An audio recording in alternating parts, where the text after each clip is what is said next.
Boston, Massachusetts, a city famous for its history, its universities, and, now, a legal battle with the federal government.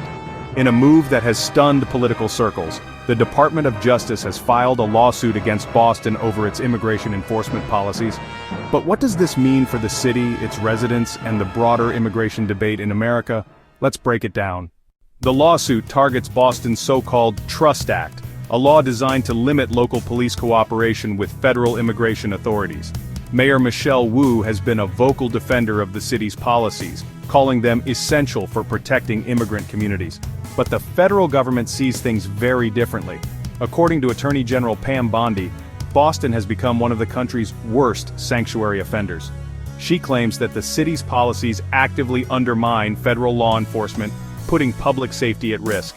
The DOJ argues that by limiting cooperation, criminals who should face immigration removal are being released back into the community.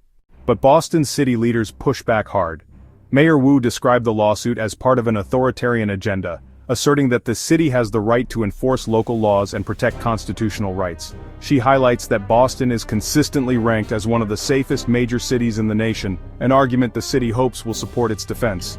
This is not just about Boston.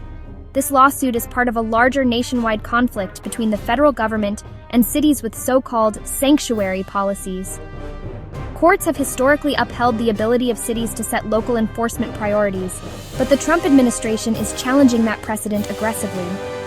The Trust Act, first adopted in 2014, restricts police from detaining individuals solely for civil immigration violations or low-level crimes.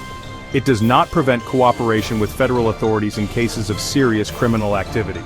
The policy was designed so that immigrant communities would feel safe reporting crimes without fear of deportation. Boston is not alone. Cities like New York, Los Angeles, and New Jersey have faced similar lawsuits. The Trump administration has labeled these policies obstructionist, arguing they interfere with national immigration enforcement plans. The stakes are high, and this case could set a major precedent for cities across America. The conflict also has political undertones. Mayor Wu and other local leaders see this as a fight for autonomy, defending the principle that cities have the right to govern themselves in ways that reflect their community's values. On the other hand, federal officials argue that local policies must align with national law to ensure public safety. This lawsuit will test the limits of federal authority. If Boston's policies are overturned, other sanctuary cities could face similar legal challenges, fundamentally reshaping local federal relations on immigration. As the lawsuit moves forward, the nation will be watching. Will Boston defend its policies and protect immigrant communities? Or will the DOJ prevail, forcing changes in how the city enforces the law? The outcome could have ripple effects far beyond Massachusetts.